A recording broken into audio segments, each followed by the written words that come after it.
Good evening. Malacañang brushes off the statement of Vice President Sara Duterte saying President Bongbong Marcos should be held accountable for the arrest of her father, former President Rodrigo Duterte. In a recent interview with the Vice President, she said that Marcos should be held accountable for her father's arrest because he allowed a foreign entity to interfere with the country's national sovereignty. Vice President Duterte maintained that her father's arrest would not push through without Marcos's approval. In a briefing on Wednesday, May 7, Presidential Communications Office Undersecretary Claire Castro reiterates that the arrest of former President Duterte complied with the International Criminal Police Organization. Ang pamahalaan po, ang administrasyon po, gumawa po ng hakbang na naaayon sa batas at ito po ay in cooperation with the Interpol. Ang pamahalaan nagsukuman po kay dating Pangulong Duterte. Siya po ay kinukonsiderang isang akusado, isang suspect sa crimes against humanity, particularly murder, na ang nagsampa rin po ay kapwa Pilipino na di umanong biktima ng extrajudicial killings ng madugong war on drugs. Ang ginawa ng pamahalaan ay hindi naman po pagsuko ng soberenya, kundi pagsuko ng isang akusado. Castro also repeats the president's statement in his State of the Nation address in 2022, where he said that he will not preside over any process that will abandon the country's territory to any foreign power. Castro further says that Vice President Duterte's statements against President Marcos were baseless. Tama po. Ang opinyon na nanggagaling sa ating Vice Presidente ay walang pinanggagalingan, walang basihan. The former president was arrested in Manila on March 11. He was flown the same day to The Hague, Netherlands, to face trial for crimes against humanity he allegedly committed during his administration's drug war. The palace says the administration officials linked into former President Rodrigo Duterte's arrest and transfer to the International Criminal Court will comply to the orders of the Office of the Ombudsman to submit their counter affidavits. The order came after Senator Amy Marcos called on the Office of the Ombudsman to investigate the 5 administration officials for their alleged role in the arrest and transfer of Duterte to the ICC at The Hague, Netherlands. The 5 officials include Justice Secretary Jesus Crispin Remulla, Interior Secretary John Vic Remulla, Philippine National Police Chief General Romel Marbel. Also included are PNP Criminal Investigation and Detection Group Chief Nicolas Torre III and Special Envoy for Transnational Crimes Marcos Lacanilao. In a briefing on Wednesday, May 7, Presidential Communications Office Undersecretary Claire Castro says the officials will follow the orders of the Ombudsman. Alam naman natin po kung ano po ang kapangyarihan ng Ombudsman. Sa napakabilis pong pag-aksyon ng Ombudsman sa reklamo pong ito ni Senator Amy Marcos, tayo naman po ay tutugon. Ang mga nasabing mga opisyal ay tutugon po at sila po ay magsasubmit ng kanilang mga counter affidavits. At muli, sasabihin natin, ang kanilang mga ginawa ay naaayon sa batas. When asked if the president has given specific instructions on the matter, Castro reiterates the president's order to his officials to always follow the procedures of law. Duterte is currently under the custody of the ICC. He is facing crimes against humanity he allegedly committed during his administration's drug and war campaign. Based on reports, Duterte's war on drugs left at least 6,000 people dead. However, human rights groups reported that the number may have reached 20,000.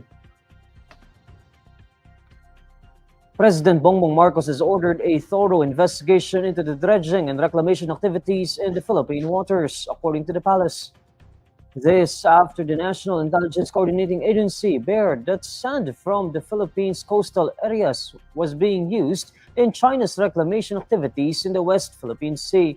In a briefing on Wednesday, May 7, Presidential Communications Office Undersecretary Claire Castro says an ongoing investigation is underway. Matapos po makatanggap ng impormasyon patungkol po dito, inutos po ng Pangulo na magkaroon po ng masinsinang pag-iimbestiga patungkol dito. At ngayon po ay ongoing ang investigation at kapag ka po nagkaroon na po ng pinal na pag-iimbestiga o konklusyon papunta dito, ay patungkol po dito, gagawin po ang agarang pag-uutos. Ito ay ayon doon sa maaaring maging resulta ng investigasyon. When asked if the government would hold concerned local government units accountable for the quarrying operations in coastal areas, Castro says, Kaya nga po ito ay iimbestigahan kung meron pong dapat managot. Ito naman din po ang bilin ng Pangulo. Hindi po pwedeng iwasan ang mga tao. Kung may dapat panagutin, dapat pong managot. The National Intelligence Coordinating Agency is reportedly currently investigating various Chinese companies' reclamation and dredging activities in the Philippine waters, including Manila Bay. Senator Bongo and ACT-CIS Representative Erwin Tulfo are statistically tied at the top of Octa Research's final survey for the senatorial race days before the May 12 polls.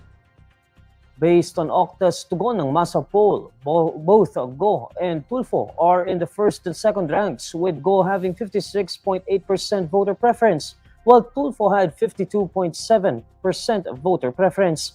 Former Senator Tito Soto III ranked within the 3rd to 8th range with 42.3% voter preference, followed by Senator Bato de la Rosa at 40.8%.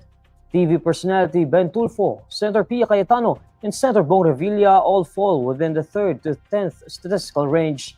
Makati Mayor Abi Binay ranks 3rd to 11th, followed by Senator Lito Lapid at the 4th to 13th statistical range. Former Senator Ping Lacson falls within the 5th to 16th range, whilst Las Piñas City Representative Camille Villar ranked 8th to 18th range. Former Senator Bam Aquino and independent candidate TV personality Willie Revillame fall within the 9th to 18th and 9th to 20th ranges, respectively. 5 senatorial candidates are competing for a spot in the Magic 12. These are former Senator Manny Pacquiao, Senator Amy Marcos, and former Interior Secretary Benhur Abalos, who all placed in the 10th to 20th range, while Sagip Party List Representative Rodante Marcoleta ranked 11th to 20th, and former Senator Kiko Pangilinan placed at 11th to 21st range. The survey was conducted using face-to-face interviews from April 20 to 24, 2025. The driver involved in the fatal accident in Subic-Clark Tarlac Expressway on May 1 was under maintenance medications that may have caused him to fall asleep. The passenger bus hit a sports utility vehicle which was at full stop along with other vehicles at the second northbound lane of the SCTEX toll plaza. The strong impact resulted in a ripple effect, with the SUV also crashing into the other vehicles in front of it, leaving 10 people dead.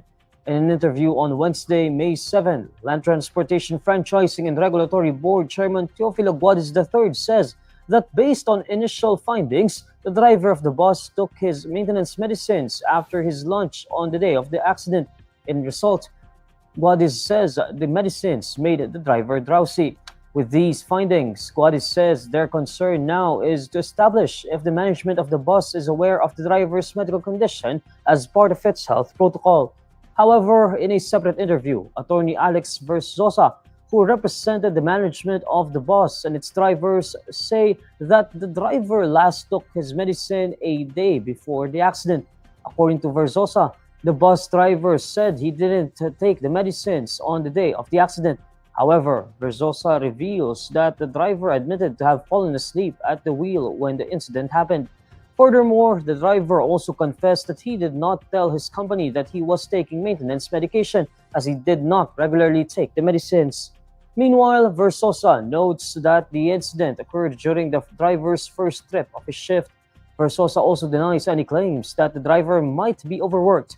Another hearing was set by the LTFRB on May 21. The number of unemployed Filipinos stood at 1.93 million in March 2025. According to the Philippine Statistics Authority, this number of unemployed Filipinos translates to a jobless rate of 3.9%. This figure is slightly up from 3.8% in February, where 1.94 million Filipinos were unemployed. Meanwhile, there were 6.44 million employed individuals who looked for additional jobs or working hours in March to augment their income. This means that the underemployment rate rose to 13.4% from 10.1% in February. And these are the stories you need to know today. I'm Neil Mercado. Follow INQUIRER.net on Facebook, X, YouTube, TikTok, Instagram, and Red. For more stories, visit INQUIRER.net. Good evening.